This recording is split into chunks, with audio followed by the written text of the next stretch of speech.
Do it. Just hit the button, go live. There we go. Done. Ready. We are live. So we do have some sort of an introduction that we have to do today. Normally we don't have introductions and we just say hello and then we get going. But today we're doing something a little bit different. So for everybody out there who is a fan of us from the DLF YouTube channel and you watch these mock draft videos, and we've done these the past couple of weeks, and we've done Dynasty startup videos, startup mocks. Today we're doing something a little bit different. Today we're doing a redraft mock, 12 team, just normal one quarterback, like your most basic redraft mock. And we are multi-streaming this. We are also live right now on the 4for4 Fantasy Football YouTube channel as well, too, our sister channel over there that we also work with and help support. So we are just doing a little bit of cross promotion, I guess, if you will. So if you're here from 4for4 and you've never seen myself or Justin, that's totally normal because we are not on the 4for4 channel. We are on the DLF YouTube channel. So we more specialize in the Dynasty side of fantasy football, but we dabble and we get into the redraft mindset this time of year. We dabble. Where do you? we dabble in the redrafts. I've heard of it once upon a time. Like we all got into fantasy football at some point. It all started with redraft before eventually you go on to Dynasty. But Justin and I still love redraft, so that's what we're going to do today. So we're going to do a mock draft on Sleeper. The link, I tossed it down into the comments of this video. So if you're on YouTube, either one of them, there should be a Sleeper link down there. You can go in, join, grab a team. We have, 5 teams left? 5 up for grabs. And then once it fills, we'll get going. So that's how it is. All right, sweet. Yeah. So, I mean, this is going to be, we have our own, Twitter, call it a Twitter Friends League. That is, we're going to be starting our own draft this week for redraft. And honestly, I have not done redraft yet this year. Like, I have yet to have a real draft for redraft. I am dying to just get a team drafted. Me too. All mine are in like the last week, like next week. They're all next week. So it's good to have some. Before we start, when's your ideal redraft date? Like, are you after the preseason's over, like post Labor Day, 2 days before the season kicks off, or are you like tomorrow? Like, what's your ideal date? My ideal redraft date is the earliest it could possibly be because I just want to draft.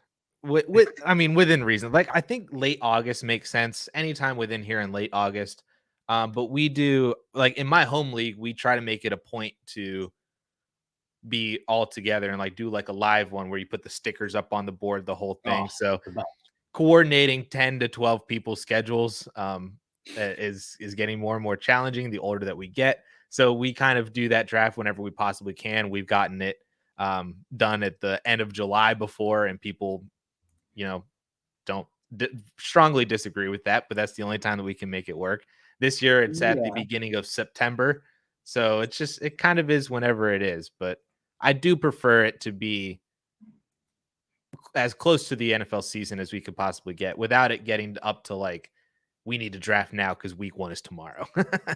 Right. Well, absolutely. And there's also, I think, a huge difference. Like, there's a huge advantage to drafting earlier when you're in the position of like, if you play Dynasty, there's a huge advantage to drafting earlier and earlier in redraft season just because you've been plugged in for 12 months? Yeah. 12 full months, literally an entire year. So there's for sure an advantage because obviously as we get closer and closer, more and more information's out there. People actually start paying attention like middle of August. So if you play year round, you should be pushing for your draft to probably happen as early as possible because ADPs changed drastically. Calvin Ridley was a 5th round pick in the middle of July for best ball. He's officially a 2nd round pick on Underdog, like right now. So the edge for Calvin Ridley, that's gone. Players shift so much. And granted, you open yourself up to like injury concerns and roster concerns, all of these other things. But I still think I'd rather just take my chances because I like to assume if I've been plugged in long enough, I know what's going on better than people that just started paying attention last week. Right. Absolutely. So we got 2 spots left in the mock. We got 101 still out there and 110. Graphic 13 is in the chat. He's saying good morning. Good morning. He's picking at the 105 right now. What's up? What's up, Graphic 13? Throw the board up there just so people can see that it's up there. 101 is the easiest pick of all time, right? Like there's no scenario where it's not Justin Jefferson. We'll do this one. This is the new layout that we just made. Ooh. You say made like we didn't just move boxes. Yeah, facts. Anyway, so 101 is Justin Jefferson for you? I think in basically every scenario, unless it's like a 2 tight end premium, like then it's Travis Kelce. Otherwise, it's Justin Jefferson, I think, in every format. That isn't Superflex. Let me caveat that also. Sure. Man, it's just so hard for me not to take Christian McCaffrey at that spot, because it's like, it's still Christian McCaffrey. The dude's still going to average like 25 fantasy points a game as a running back and as a wide receiver. Will he though? Like, will he average? Like, he didn't. His splits last year are my hesitation. The age, there's hesitation. Like, I think there's more. Again, CMC should be a top 5 pick. I think in every scenario, but I think there are quote unquote safer picks earlier, like the top 3 wide receivers, and Travis Kelce, I think, is probably safer than CMC. It's just interesting, but I see the value for taking him there. I get it. The only other thing I will add to that, though, is a reason why I'm okay not drafting Christian McCaffrey is because running backs have been falling a lot. So you can get a stud running back at the back of the second to pair with your elite wide receiver. You can get a RB1 ceiling type of running back in the 3-4 turn. You can still get somebody late in the 5-6 turn, and just kind of, as long as you're picking and choosing the right running backs, it's you can definitely get away with not taking Christian McCaffrey. But we're full, so I'm not going to delay this any longer. We're going to go. There we go. Yeah, it's when you're talking just like strategy, I think wide receiver dries up faster. Like elite wide receiver dries up faster than elite running back this year. Yes. Yeah, absolutely. So yeah, like, there you go. There goes Justin Jefferson. Again, 102 for me. I'm sticking with Jamar Chase. I'm going to go chalk. I don't mind there because Chase has the chance to be the overall wide receiver 1 still. Like him, Tyreek Hill, Cooper Kupp, Justin Jefferson. Those are the 4 that I think are like good bets. And then you have like outside shots at Diggs, who goes late, and like Diggs around where you are. I absolutely love Stephon Diggs in like that pocket of the draft. Right. Assuming nobody else really falls from like if Travis Kelce somehow falls to the later half of the first, or Bijan Robinson gets thrown in there as well too. I've seen Austin Eckler kind of slip a little bit as well. So let me ask you, as we're coming up on, we're almost at my pick, but you picked the 1.02. Is that your preferred draft spot this year? Like, if you have that chance to take any spot on the board, are you going top 3, 102, whatever it is? No, I'm not. I'm taking 104, and I just had the chance to take my ideal draft slot in our league that we're about to run, I think tomorrow or this afternoon, whenever we kick off that draft. I like the 104 because in my mind, there's 4 wide receivers that I am comfortable taking in the top 4, and I have Travis Kelce there as well. So I think it allows me enough flexibility to not get boxed in to say, this is the player I have to take. It allows a bit of a choice, but still I get what I view as a top tier elite pass catcher. So that's the reason I love the 104. It kind of helps make my decision for me, but still allows me the flexibility to grab Kelce or whatever wide receiver falls there. I am, to me, it's that plus 2 extra picks. So I'm willing to go all the way out to the 1.06, because then that solidifies me one of those 4 wide receivers that we just mentioned, the top 4 that went, Christian McCaffrey and Tyreek Hill. So that's 6 players, not Tyreek Hill, Travis Kelce. 4 wide receivers, Christian McCaffrey and Travis Kelce. So that is my top group of 6. So if I'm able to get into the back half of that top 6 and get one of those guys that ends up falling, picking at the back of that tier, and then that also then allows me to get my preference of who's coming back in the second, because I like a lot of these running backs that I've been finding coming back in the second, or potentially another player that I'm looking to target right now at the 2.04 in a couple picks. Oh no, actually he went the 2.1. Never mind. So I can't take No, on there we Amon-Ra go. St. Brown.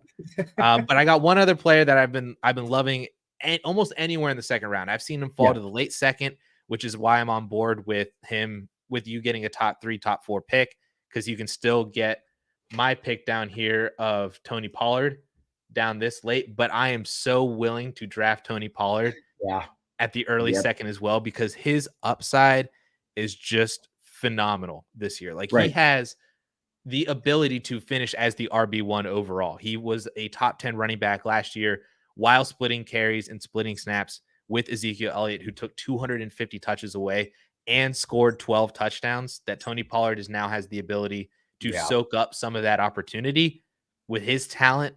Dude, he really does have the potential to be like Austin Eckler or be like Christian McCaffrey that we've known them to be for the past couple of years. And you're getting him anywhere almost basically in the second round. It's phenomenal.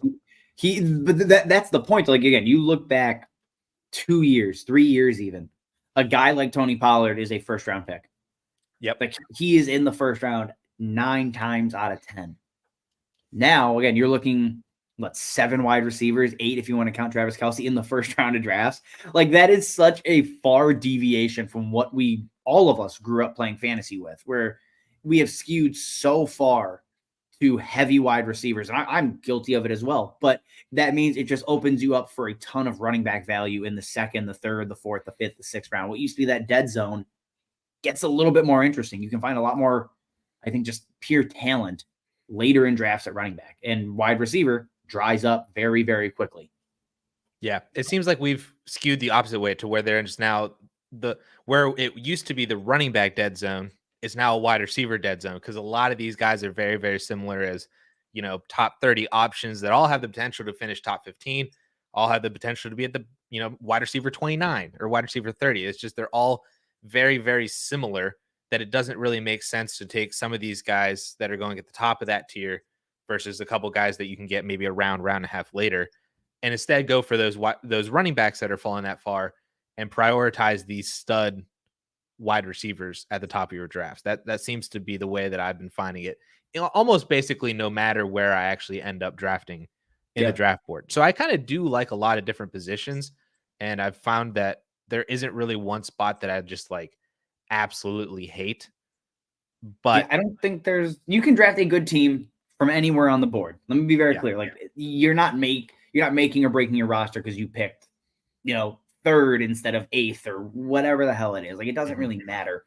You can draft a good team. It's just a matter of navigating the board to do that. And where I'm at right now, I hate every option. Like, just I'm in a spot where I can't take T. Higgins. I'm not doubling up on Bengals wide receivers. Not with my first 2 picks. That's too reliant on anything Joe Burrow based. I don't love the idea of going quarterback here, but Mahomes is a value. Ooh, this is weird, man. But screw it. We're gonna try something. We're gonna do something a little bit different. I'll go second round quarterback. I typically do not go this route. It's usually not my path. But Mahomes sitting there at pick 23 now. I'm fine to take that plunge. And now I can just ignore quarterback really the rest of the season, which is great. Like there's at no point do I have to consider streaming quarterbacks outside of 1 bye week. Like that's it. I can live with that. Again, you see Josh Allen go at the turn, which I think is where he should be going anyway. So I'm fine with it. It's definitely not my typical pattern, but I'm interested to see how it plays out here. And this is where I will stick heavy wide receiver. And if you guys watched my video that came out on Sunday on the DLF channel, I'm still very much in on DK Metcalf. DK Metcalf is going to be fine, even with JSN, especially as a rookie. These elite wide receivers tend to hold their target share, especially during rookie seasons when they bring in a first round pick. So DK is going to be fine here. Preferably, I'd go T. Higgins over DK Metcalf, but I have Jamar Chase, so I'm not doubling up, and that's to me like a fine pivot when you're looking just from a strategy standpoint. I think the only way that you would even consider taking T. Higgins there is because I feel like then you have to take Joe Burrow. You absolutely have to take Joe Burrow. Right. But go full best ball and just go heavy stack. Well, even in redraft, that makes sense because if you draft Jamar Chase and T. Higgins, if they both go off, who's going off with them? Because he's throwing them the ball. So you have to take Joe Burrow, but you kind of, because of where you're at in the draft, it might be a little dicey, the odds of Joe Burrow coming back. We already have 4 quarterbacks off the board right now. If you look at ADP, Joe Burrow is actually the next best available, and you have to survive a round and a half of ADP. You're not going to get Joe Burrow. So there's another kind of just little thing that you say inside of your head of, these are the tiebreakers that you need when you're deciding between these different types of players, especially at the top of the draft. You're really splitting hairs with a lot of these guys, but these little small things can add up to, bigger things as the season plays out and progresses. Yeah. And quarterback this year is especially heavy. Like early quarterback is going to be a move I'm a lot more interested in because it does feel like the top 5, 6 guys are so unbelievably top heavy this year. Like they last year, they separated basically any roster I went early quarterback last year was a locked in playoff team because the elite quarterbacks were just 10 times better than everybody else, it felt like. So I feel like people are going to chase that exact kind of production last year. And honestly, that's exactly what I'm doing with taking Mahomes at the turn of the second there. Are you the same way with like early quarterback this year? Yeah, I've been definitely looking more at it this year, but it also, I feel like you said, it kind of makes it easier to also sit on it just because there's so many of them. Like I can get Tua later. Like if you get Tyreek Hill and then you're able to stack Tua in like the 6th, 7th, 8th round, like that's phenomenal. That's so easy to me to do that. Tua is the screaming value. My only thing like with going, say, like Justin Herbert or Justin Fields in the 5th, which I have loved to do this season, is like they have a ceiling Tua doesn't have. Like they have the ability to be overall QB1. Like they just give you access to a higher weekly floor, more like a likely higher ceiling. Where Tua is going to be rock solid. Tua can be top 5. I don't think Tua has a path to get to number 1 overall.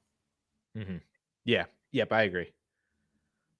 So we do have a chat in there asking thoughts on drafting Kupp with his injury concerns.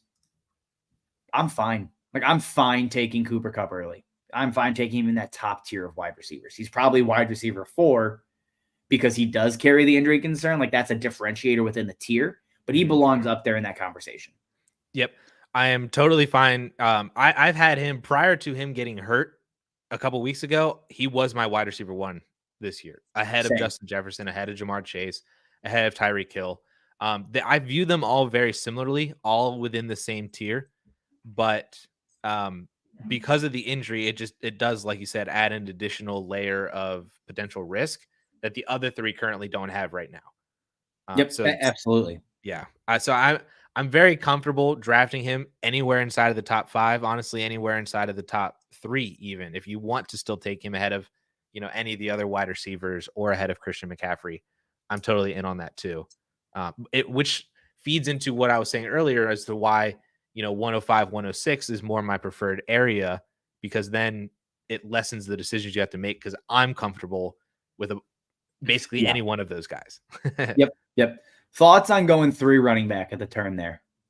Chubb, Harris, Mixon.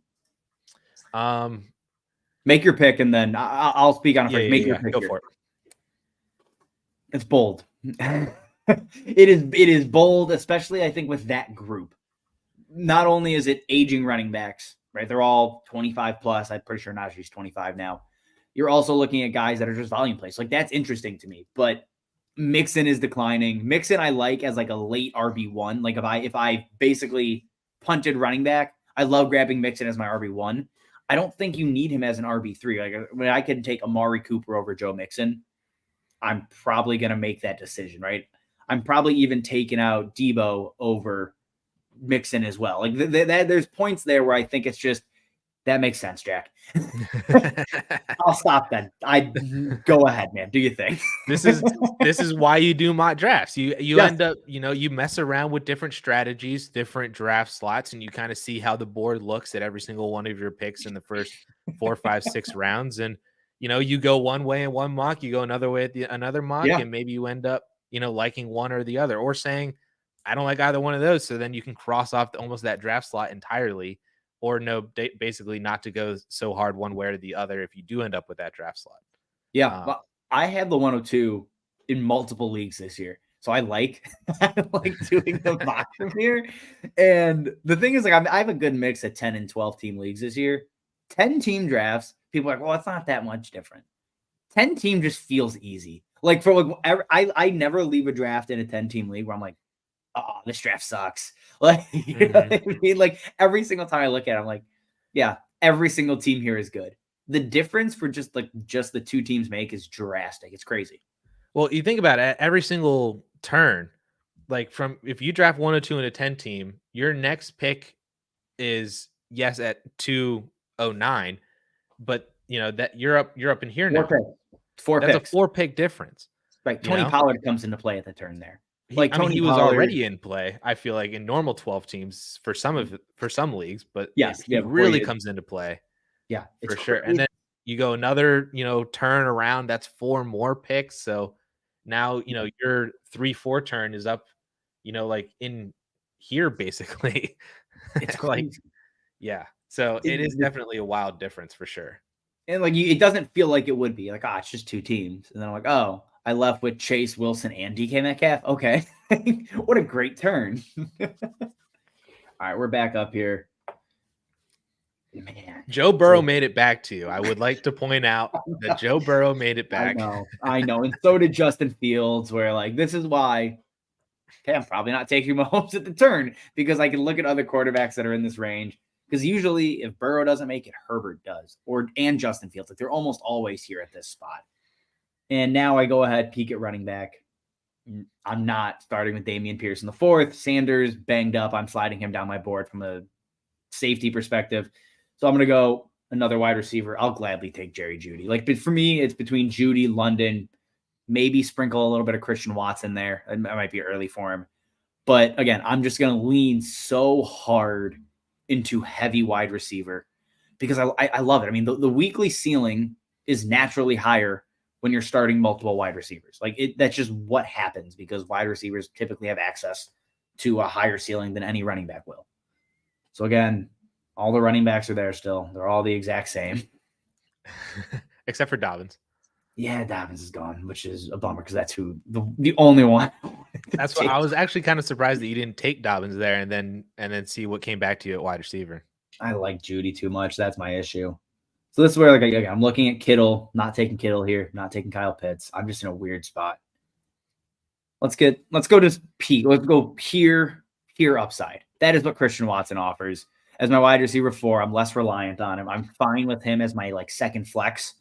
That to me is a lot more interesting spot to have Christian Watson than being, if he misses, we are utterly screwed. So I'm fine there. Running back, it's going to be a journey. We'll figure it out. Well, it's kind of played out nicely that we're getting multiple strategies throughout this entire draft board. You are here drafting early and you've gone very heavy wide receiver. You probably don't really need to go wide receiver for a while now. we're going 12 rounds. So you have the potential to sit for a few rounds and not touch the wide receiver.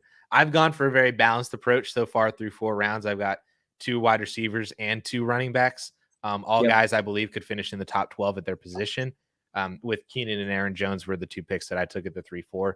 And then Jack over here at the 112, who was trying out something new. We were just talking about his team, is showing you an example of what it looks like to go heavy running back. So you can follow each of these 3 teams, kind of see how they end up playing at the end of the draft and see if you like any one team more than the other. And if that is the case, then you kind of have an idea of where you might want to end up draft wise. If you have the opportunity to pick your draft slot. I'm not a 0 RB guy typically ever. It's usually the last thing I want to do in drafts. This year, I've been significantly more inclined to go 0 RB. And the thing I find every time I do it is you have to leave with at least another positional advantage. So it has to either be like an early quarterback or one of the elite tight ends, because otherwise you're not really, I don't think you're really helping yourself all that much, because then you're still scrambling late to find a quarterback when you should be taking running backs, or you're scrambling late to pick up a tight end when you should be taking running backs. So it's very difficult. Well, I mean, I don't like leaving 5 rounds with 0 running backs typically. I think this collection of wide receivers I'm fine with, but running back is going to be very interesting to see who falls back to me. I can tell you for 100% sure that one running back in particular that I think you would ideally be hoping to make back to you is not going to make it back. Don't do it, Addison. Just let it happen. Don't say the damn name. Just let it happen. I'm not going to say the name unless if anybody in here knows us and DLF, this our YouTube channel, then you know who it is. But I won't say the name before I ultimately make the pick. It's James Conner. Somebody take him before Addison takes him. No. Just take him. James Conner. Jack, don't do it. Don't what's go the more earliest, heavy RB. What's the earliest you're taking a guy like James Conner? So his ADP in here is 67, right? So mid 6th round, yeah. That places you in that mid 6th round. I'm willing to take him. I feel like I'm kind of the same with him as I am with Tony Pollard. If we get anywhere in that 6th round, I'm in.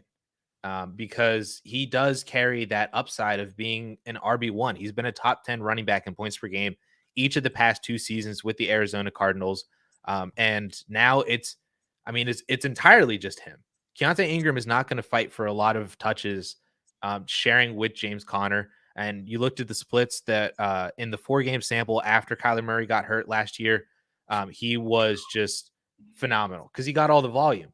So when you have a running back who can get 20 plus touches a game, where 3, 4, 5 of those are receptions to give you that ceiling, along with the floor that the receiving game gives you, James Conner, and you can say, well, he's going to get hurt. All running backs are going to get hurt. As long as he's playing 13 plus games, he's going to be money for you. So he is my de facto. If you go 0 RB or hero RB, if you take one running back early and you're waiting for that second running back, it's James Conner 100% every single time.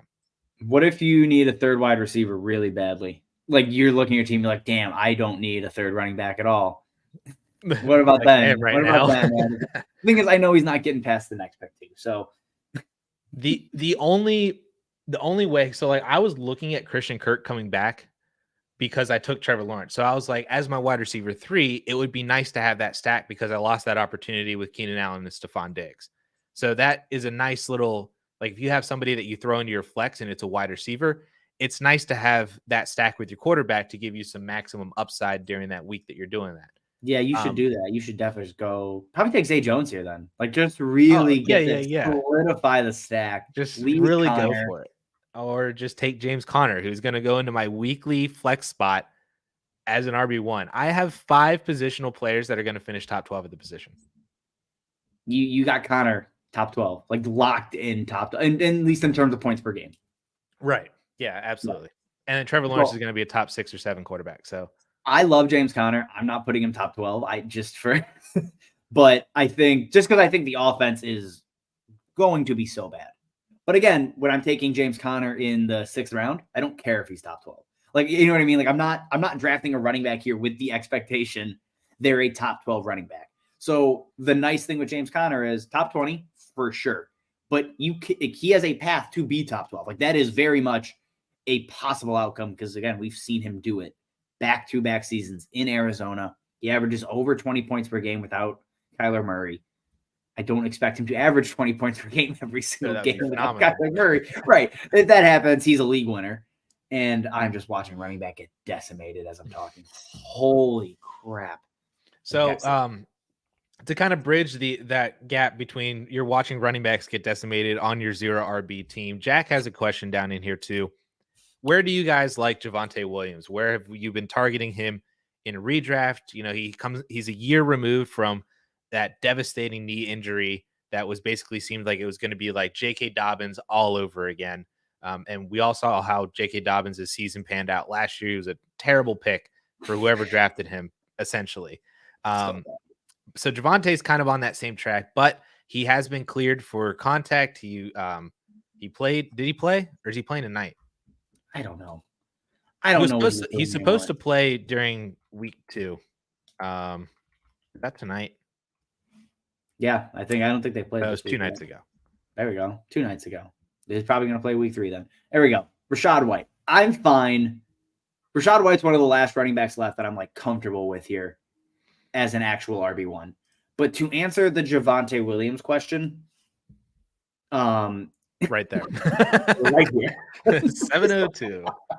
No, I think 6th, 7th round, I'm fine taking Javonte Williams because when you look at this board, when you look at the running backs that are here, he is one of the last, like, I think legit upside running backs that are on the board. And when you go 0 RB, you obviously want to find volume, but there needs to be a path to some kind of upside, right? So between like him, Rachaad White, and David Montgomery, like I think those 3 all kind of fall in this little pocket.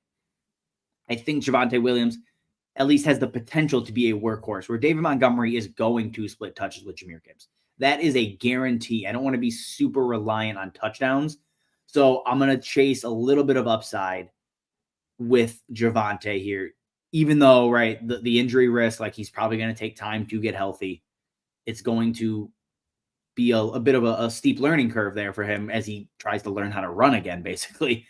But there's enough upside that it's worth grabbing him as an RB2 in the 7th round with a guy that a lot of us expected to be top 12 just a season ago. So I'm fine to take Javonte, especially seeing the passing usage from the preseason just last week or 2-3 days ago. That's interesting to me. So Javonte, any earlier, I think too risky, like over Akers or Connor or Swift, those guys, but Javonte in the 6-7 turn makes perfect sense. That I was actually just going to reference what he did in the preseason game. I found the stats. He had 7 total touches, 3 for 12 on the ground, 4 receptions in the limited time that he did play. That is he had a 17. He had a 17% target share through 4 weeks last year. He is going to catch a lot of passes. And people will say, well, Samaje Perine's there. Samaje Perine has never been good. We're going like it's just true. Like it's bad, but it's true. He's going to be fine. I think the first couple of weeks, like you'll be able to start Samaje Perine, but I'm not expecting a ton from him just because he's 26, 27 years old, has never ever really done anything. He's like a light version of Alexander Madison, and that probably won't even be long lived because Javonte's going to be healthy. So it's just very much. I'll take Javonte. I think he'll end up beating Perine out. Let's go that way. Yep, for sure. All right, so back on the clock here, and love to see it. Dallas Goedert, 7th round. Man, this is just like a perfect draft. You hate wide receivers. This is crazy. I have Diggs and Keenan Allen. What do you mean I hate? And there's a bunch like at this point, like who am I gonna like? I guess I could have taken Hollywood, but then I would have had 2 Arizona Cardinals, and I probably don't want to do that. You don't want to stack the Cardinals offense. No, not in redraft particularly. That doesn't sound very enticing. Yeah, I accidentally stacked Denver's offense, but honestly, I'm fine with it because I like that offense this year. I think Sean Payton fixes Russ, so I'm good taking that. But yeah, I wouldn't suggest if you take James Conner, you guys simply cannot take Hollywood Brown. That's far too much being reliant on potentially like Colt McCoy and Clayton Tune for several weeks. Like that's not where I'd like to be in redraft. Yep. But to speak on the Dallas Goedert pick, I absolutely love that, especially if you're looking essentially a round after Darren Waller, half a round after Kyle Pitts. He came off the board. What is this? Tight end 7? 1, 2, 3, 4, 5, 6. Yeah, tight end 7. Man, I am all about the Dallas Goedert, train this year because last year from weeks 1 through 10, before he got injured, he was on pace for over 1,000 receiving yards while playing with AJ Brown, while playing with Devonta Smith in a very run-first offense that was crushing every single team because their schedule was so easy. But now you look at 2023, their schedule is a lot harder this year. I'm not saying that it's like overly difficult, but it's a lot harder than what it was last year. They're going to get into a lot more shootouts this year, especially because I don't think their defense necessarily is going to be as good as what it was last year. And it's like secondary wise, I think too. So that means that they're, like I just said, they're going to be in more shootouts. Jalen Hurts is going to throw more this year than he did last year. And so I like AJ Brown. I like Devonta Smith, but I just think Dallas Goedert, as a tight end, could be a fantastic value for you at the tight end position. But then also just relative to where Smith and AJ Brown. Obviously, their ceilings are way, way, way, way higher, but I just think Dallas Goedert is still going to get his and still going to be phenomenal. And tight end 7. That's just I love that. Yeah, I know. I get it. I fully get that. All right, we got a question in the chat going Dynasty. 10-team Superflex. You have Trevor Lawrence, a 2023 early first, or Josh Allen. And then does adding Zay Flowers or a 2025 first to the T-Law side make it more worth it? I'm assuming is what he's saying. Yeah, I'm taking Josh Allen over Lawrence in a first. Especially in Superflex, there's nothing safer than Josh Allen. You add a 2025 first and Zay Flowers, I think I might end up on the Trevor Lawrence side. I think I'm in agreement with you on that. I think that makes sense. The early, that's the thing. The early is what makes it. I think it's fair, but I prefer Josh Allen because I know what I have in Josh Allen. If you told me this was Trevor Lawrence and Marvin Harrison Jr., I think I keep Trevor Lawrence. Interesting. I mean, I get it. I fully understand.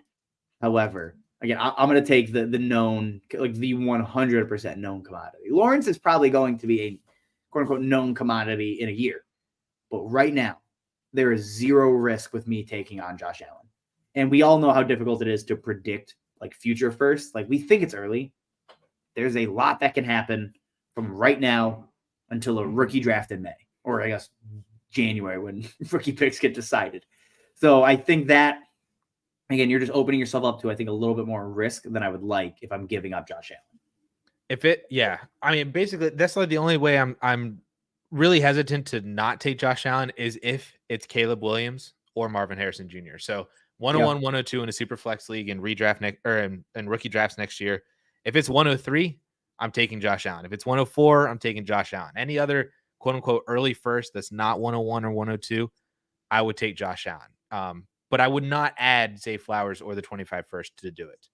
So there is that as well too, Rob. You just got sniped on Antonio Gibson, didn't you, Squidward? I did. That physically hurt. Like I just got shot. Okay. Well, let's scramble. Who else is there at running back? You got Brian Robinson, his teammate. Over my dead body. I'll take souped up Brian Robinson. Give me AJ Dillon. No, AJ Dillon is fine. And here's the thing: AJ Dillon, should Aaron Jones go down, AJ Dillon is a top 15 running back, just on pure volume. There's nobody else there. So as long as Javonte Rashad don't get hurt week 1 or week 2, I'm likely not being forced to start AJ Dillon. And this is where, like, again, when you go 0 RB, I am looking for touches and ceiling outcome. AJ Dillon will touch the ball, and there is a perceivable ceiling should an injury pop up. The other one I will happily reach on is Zach Charbonnet, where I will just hammer running back here over and over and over. And if you guys have watched our channel on the DLF side, I'm very much in on Zach Charbonnet. I think he splits touches with Kenneth Walker. I think he gets the receiving work, maybe gets 30 to 40% of the red zone work. There is a lot there to like with Charbonnet. And again, as an RB4, I'm very much fine waiting on some of that to materialize. That is, again, your rookie running backs end up being values in these drafts every single season. Same with rookie wide receiver. As long as you're not relying on them early, I'm very much excited to draft a lot of them late. 100% agree. Yeah, I love Sharps. Charbonnet, I think, is going to be really, really, really good. He's just, if he doesn't land in Seattle and he lands in, if he lands in Houston, you're probably looking at him like the 5th round. Probably. Because you're getting second round, day 2 draft capital, new regime that didn't draft Dameon Pierce. The narratives would fly out of control and he would go skyrocketing upwards. Yeah. Or can you imagine, like, if Atlanta just didn't take Bijan and they waited until the 2nd round and took Charbonnet? It's the only reason why we don't like Zach Charbonnet is just because he went to another team that already had a good running back. Kenneth Walker is good, and he was taken in the 2nd round, and it's insane that they took him, but it is what it is. What are your thoughts on Watson versus Tua? Because they basically have the same ADP. like in every draft, they go almost back to back. They feel like they're close to a tier break. Maybe throw Prescott into that tier as well. Are you Tua over Watson? Because we've seen Tua do it recently.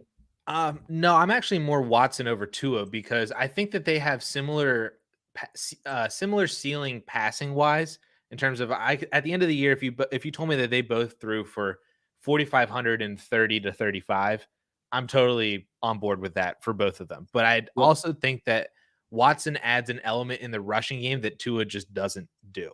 I mean, we saw Deshaun Watson already. I think he had 3 scrambles in the first preseason game.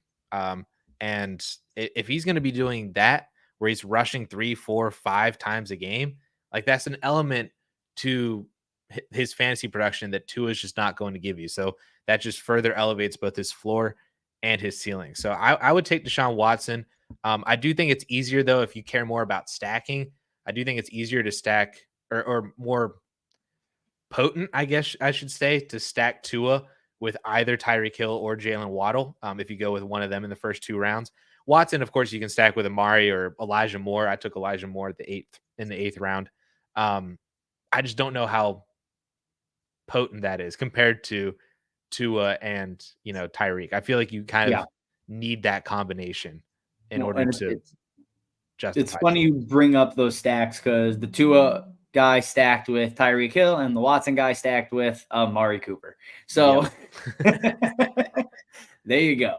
Like, again, I'm pro stacking because, again, if they're going off, it's likely their number 1 or number 2 wide receiver also went off. Like, that is just a typical outcome. That's the reason you hear people talk about it in best ball all of the time. Because, again, the idea is, well, if somebody's scoring, like if my wide receiver scoring a ton, well, my quarterback better have scored a ton as well. Like that's typically the outcome. So if you guys are thinking about, oh, well, do I need to stack and redraft? You don't need to, but it does help. It does help from a week-to-week volatility standpoint. It does open you up to, right? If my wide receiver was miserable, like the number 1 wide receiver was awful, there's also a good chance or a fair chance that your quarterback was also awful. So it does open you up to just more week-to-week volatility. But again, I'd rather find a way to get week-winning performances and just try to overcome bad weeks, if that's the case. Yeah, for sure. So I'm almost on the clock here. I'm trying to figure out who my next pick is because I just kind of we had a quarterback run there, and we did. I'm not taking Kirk Cousins over Anthony Richardson. I'm not taking Aaron Rodgers over Anthony Richardson either. Too much, again, upside. We're just talking, and you're going to hear us say it 1,000 times, ceiling and upside, ceiling and upside. That's what wins weeks. These middle of the road kind of average performances where Kirk Cousins is the QB 10, QB 9, QB 8. That's not winning you a week. Anthony Richardson and the 1,000-yard rushing is just ridiculous. What are you doing? What are you doing? I don't know what I'm doing. Do I dare dip my toes back into the Michael Thomas pool? Yes. Oh, no. With your team, yes. As a wide receiver, I think I have to. Yeah. All right. We got some questions in the chat. Go pull those up. Michael Thomas, though, is fantastic. We went through that one. My bad. What is happening? This was the one I wanted. Drafting from the 3rd spot next week. Thoughts on the team that just drafted the 1.03 in this one? How would you how do you like it? With anything that you would have changed based on who he went with compared to who you would have went with? How would you attack your draft from the 103? So I love the start. Like the first 5 rounds, I absolutely love. Again, if I'm gonna stack 2 running backs, CMC and Derrick Henry is a great RB start. That's potentially 2 guys that could finish as the overall RB1. Like you have 2 monsters there. I was hoping Henry had fallen to me when I took Mahomes. Like that's where I was set. Smith, I prefer Higgins over Smith just because the passing volume that's going to be there for Burrow versus Hurts. Don't have any problem going Smith over Higgins though. I get it. And then DJ Moore as a Bears fan, love it. Fields, not even as a Bears fan. Fields in the 5th is such a no-brainer pick if you don't have a quarterback. He has overall QB1 upside. It's when you get to honestly, as I'm looking, Like, I think I prefer JSN. I prefer Addison over JSN in redraft, not in Dynasty. Just because I'd rather take the wide receiver 2 that is competing with TJ Hawkinson over the wide receiver 3 that's competing with, Tyler Lockett for targets. I think Lockett commands targets better than Hawkinson typically does. That's nitpicky, though. I think JSN's good as a wide receiver 3. Pitts, upside, fantastic. Gibson, I was pissed about. As you said, I love that there. And then JuJu is just not a player I'm drafting, to be perfectly honest. I'm not targeting anybody that Mac Jones is throwing the ball to that isn't named Ramondre Stevenson. But, I'd rather have Cooks there probably. Brandon Cooks or Michael Thomas. Yeah. They're just, again, upside at that point. What is JuJu going to give you on a weekly basis that, He's a really good flex, bye-week fill-in, but I'm not trying to draft bye-week fill-ins in the 9th round. Right, because you can find those on the waivers more than likely as the season goes on. I like the 1.03, the way that it just kind of went down the first 5 or 6 picks as you laid out as well. I was trying to figure out what would happen if he would have taken a wide receiver instead of Christian McCaffrey, got Derrick Henry or Jacobs or Pollard, whoever it was in the 2nd round. And then the odds that he gets one of those guys also in the 3rd round or Jonathan Taylor in the 3rd round. I was trying to see what that looked like, where you built more with the stud wide receiver in the 1st round and then paired it with 2. That's the thing. When you look, what chance, what run, he takes Tyreek Hill at 103. You come back with Derrick Henry. That's great. You're probably not, maybe you go Ramondre over Devontae Smith there. That's a possibility. You also could take, I'm not taking Dobbins over DJ Moore. Your next chance at a running back, I think that's good value, is probably Rashad White, where you took JSN. Right. Or say you take Pacheco or Javonte, whoever goes there. And that's your RB2. Are you more intrigued by that? Say Hill, Smith, Moore, and then Henry and Rashad White. I don't know if I am. I don't know if I am either. You almost have to just hope that, I'm really high on Aaron Jones and James Conner. That's why I took them in the early 4th and the early 6th. There's a possibility that they both fall to the late 4th and the late 6th as well. I've seen Aaron Jones at the 4-5 turn, constantly. Yeah. So it might just have been an example of I was in this draft and I'm higher on Aaron Jones and James Conner. So I'm willing to take him half a round above ADP. So you might end up being able to do one of those things where you get Aaron Jones instead of DJ Moore, but that's okay because you took Cooper Kupp or Tyreek Hill at 103. Those kind of things have to happen in order to kind of change out how the 103 went, but it's very possible from where you're at. Yep, I'm with you. On the clock, 2 picks left. Do you like my Tyler Higbee pick? The pure volume. Love your Tyler Higbee pick. He's going to be a top 5 tight end this year, and nobody cares. Okay, I'm not going to put him top 10, but I think he's firmly inside. Oh, I thought in my mind you said top 5. Sorry, top 10 is correct. I did say top 5. My brain is shattered. He's not going to be top 5 in points per game. He's going to be top 5 because he plays all 17 games. He sees 100 total targets, and George Kittle doesn't play 17, and Dallas Goedert doesn't play 17, and Mark Andrews may not even play 17. Or Lamar gets hurt and Mark Andrews has 2 down weeks or whatever hell happens. Yeah, Higbee's top 10 though. If I miss on Njoku and Freiermuth and those guys, Higbee's the guy for me. Just from a pure volume standpoint. I don't look at Tyler Higbee and go, wow, freak athlete, great talent. But I do look at Tyler Higbee and go, wow, 100 targets. Yeah. That's it. That's all. It'll be weekly. Some of it'll be gross, but that's just the tight end position if you miss on elite options. Any tight end that is going to see 100 plus targets automatically becomes very viable every single week. That's it, dude. If you see 5 to 6 targets a week at tight end, you're probably a top 10 tight end. It's just the bar is so low. So where are you going here? I literally have no idea. So let's pretend this is the last round in our draft. We're not doing. There's nothing else. what is your strategy, like your ideal last pick? What is the kind of player you target? The highest possible upside player that is remaining on the board. And I would like to say ideally not quarterback, like the highest possible running back or wide receiver on the board, Yes.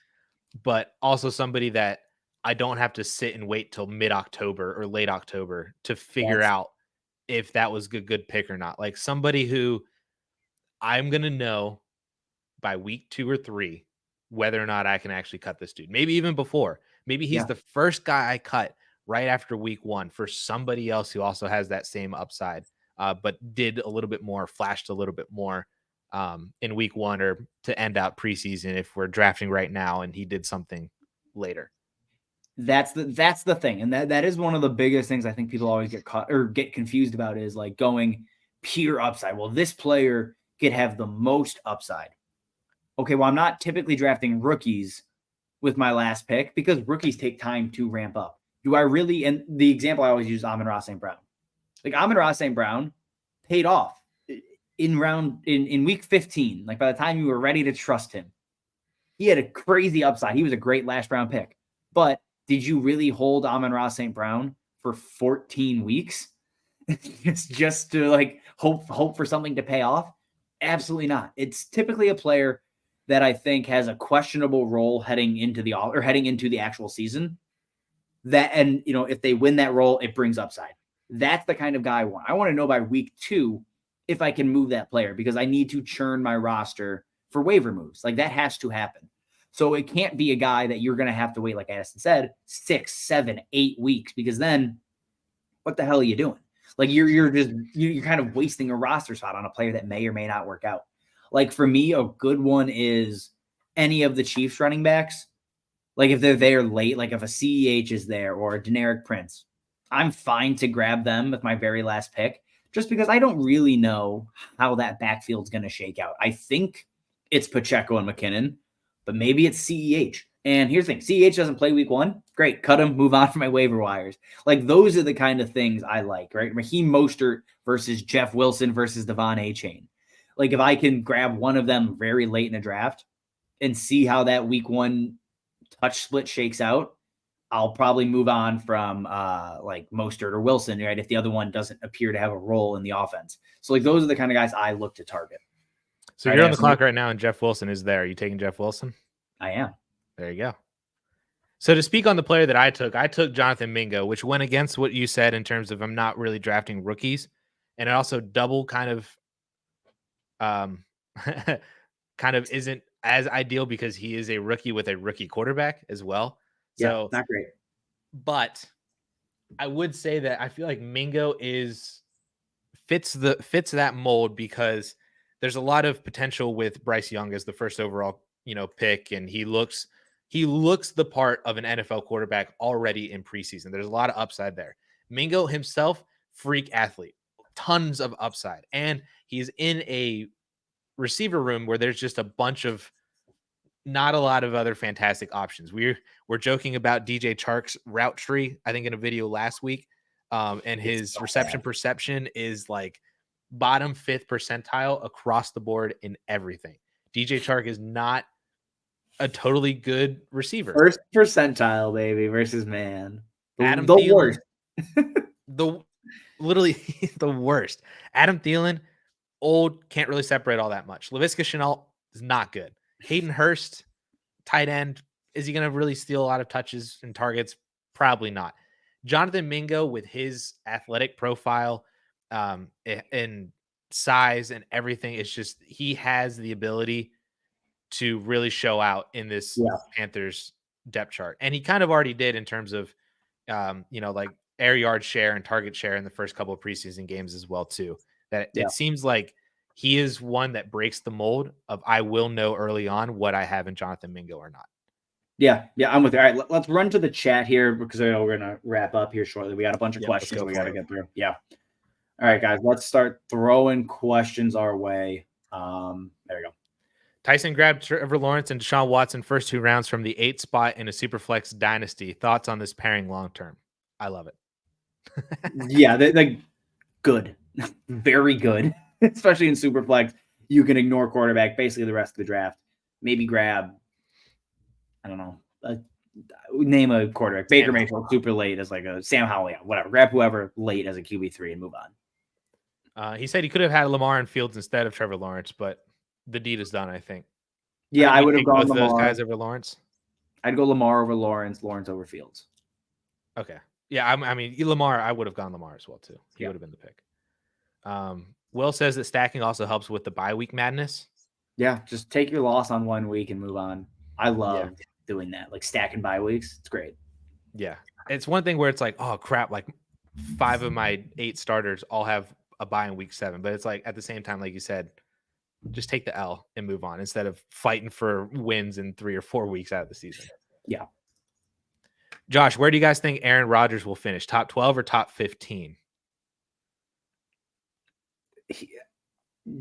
Let me put it this way.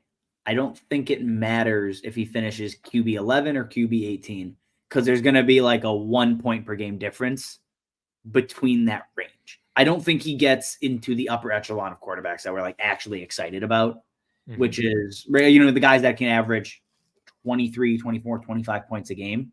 I think Aaron Rodgers falls into that middle tier with like Kirk Cousins and Daniel Jones, maybe throw Geno in there, like a bunch of guys that are going to have some very good weeks, some very average weeks, a few bad weeks. Like that is where he lands. I don't know if the differentiation between top 12, top 15 really matters all that much in terms of like a points per game standpoint.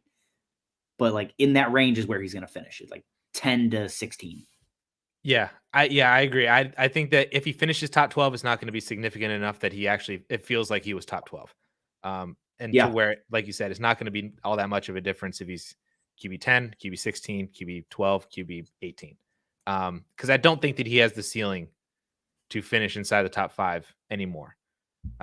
Especially with all the other good, there's so many other talented quarterbacks as well too. It's not so much just because of Aaron Rodgers himself, but are you thinking that he's going to outscore Patrick Mahomes and Josh Allen and Jalen Hurts and Justin Fields and Joe Burrow and Lamar Jackson and Trevor Lawrence and Justin Herbert and Anthony Richardson rushes for 1,000 yards? That's an auto top 10 quarterback. And that's 9 quarterbacks I just listed that I don't think you can realistically expect Aaron Rodgers to outscore.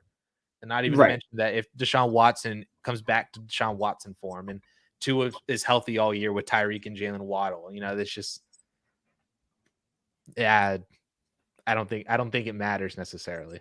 He's going to be a great streamer. That's true. That's where it should be. In a single quarterback league, would you trade Tua and Tony Pollard for Justin Fields and J.K. Dobbins? I am not. I'm not. There's enough questions around J.K. Dobbins that I'd rather just have the safety of Tua and Tony Pollard, especially with the fact that we both believe Tony Pollard has a real shot to finish as the overall RB1. Mm-hmm. Yep. I'm not sacrificing a top 5 quarterback for more ceiling at the quarterback position, essentially. Do you think Tua is top 5? Top 5 running back, I mean, and Tony Pollard. Okay, that makes more sense. Yeah, there we go. Yep, I'm with you. Yeah. Especially in a 1 QB. That's a huge differentiator. Yes, absolutely. Jack said, thank you. Enjoyed it. We appreciate having you. And how did you end up liking your team? Yeah, you said you were trying the stacking the running backs early, 3 running backs in the first 4 rounds. Did you end up liking it? I'm curious to know. I'm looking at the wide receivers: St. Brown, Mike Williams, George Pickens, Quentin Johnston, Cortland Sutton, Romeo Doubs. I think I learned that I for sure after Amon-Ra. Go up and get it. Yeah, I think I don't like going heavy running back early. I think that's what I learned from that. Yeah, I don't think I like it either. But it could work. If all 3 of those running backs hit, Anthony Richardson hits. Yeah, then the Richardson pick is great. It could work. I like that a lot. Matt had the 1.01. How did he do? All right, I'll read it off. Let's see. There we go. Even better. Show it. Jefferson, Taylor, Allens, Dobbins, London. I like the first 5 picks a lot. I really like the first 5 picks. I'm not. The next 4 for me are not guys I enjoy. I understand there's value there. Enjoy. I don't enjoy them. I don't enjoy. sure as hell don't enjoy Kadarius Toney. I definitely don't enjoy Gabe Davis. Pacheco is one of the interesting ones. I cannot get on board with Pacheco fully just because he doesn't really carry the receiving upside. And people will point to, was it the conference championship where he had like 6 targets? Okay. We have 19 other games where he did not get a lot of targets. So my inclination is to say, I think I know which one the outlier is. And it's probably the game where he got 6 targets. So like he'll end up being a very good bye week fill-in, but I struggle to get Pacheco much higher in rankings just because the receiving upside is basically non-existent right now. Kittle, we know the concerns when everybody's healthy. There's issues there as well. But the first 5 I absolutely love. And honestly, I like Dalton Schultz late if you didn't have Kittle in the 6th spot. Yeah, I love the first 5 picks as well. Feel the exact same way about Pacheco. I would have taken Javonte and James Cook over him. Toney and Gabe Davis feel like similar upside home run swings that I don't know if I can swallow taking both of them at the same time. And I would take Gabe Davis over Kadarius Toney. Lazard is fine. Jameson Williams is, again, upside shot. This was his first redraft mock in about 5 years. Yeah. And again, you just do them long enough, you figure out what works, what doesn't. Yep. Mock drafts are literally there to make picks you maybe don't like. See how your rosters shake. Like that is the whole. If you mock draft the same way every single time, you're doing mock drafts wrong. Right. Yep. Exactly. Learn them. They're literally there to learn. So use them for that. Like that's fine. And on Sleeper too, you don't have to have 11 or 12 other people in there. You can just pick a draft slot and then hit go, and the computer just drafts for you. And it's pretty accurate to ADP as well. So they do a good job of ADP. They do a good job of mixing up beyond their ADP though. Like you'll get weird picks, and you're like, what the hell? Yeah. Yeah. But again, we all have that person in our league who makes you every time they pick you go, what the hell? So they do a really good job of mimicking potentially the dumb person in your league. Matt had the 106 app glitched on him and auto drafted Dak. I did notice that you got auto Dak down in there. That's right. The 9th round. I'm sorry. Not who you have taken, but oh well. Well, at least it happened in a mock. That's all that matters. Yeah. That's all that matters. All right. So we're out of comments. The last thing I want to mention, there's still a bunch of people watching. Hopefully this works. I'm going to throw this one up. There it is. If you want more fantasy football content, tools, all that good stuff from the amazing team over at 4for4, then you have the opportunity right now to go to 4for4.com/plans. It'll show you all of their plans to subscribe for the entire season. And if you use promo code YouTube right now in all caps, just YouTube, you get 25% off of the subscription for the entire season. It's a phenomenal resource. Some of the best and most accurate rankers in the entire industry are on there that can help you dominate your draft. They got tools and they got DFS and all that other stuff too, if you're into all that. So promo code YouTube, 25% off if you don't already have a subscription. So I highly, highly recommend it over there. So there's that. There we go. And for all the 4for4 people, we are terrible at outros. The DLF people know this, that we just are terrible at ending these videos. So it's over. So we're just gonna say it's over. Thank you all so much for hanging out with us. We're gonna try and do this maybe every single Monday, maybe not always a redraft. More often than not, it's a dynasty one, but we appreciate you guys hanging out with us. Have a fantastic week. There is a football game tonight, so enjoy some football. Yeah. Thanks, guys. See ya.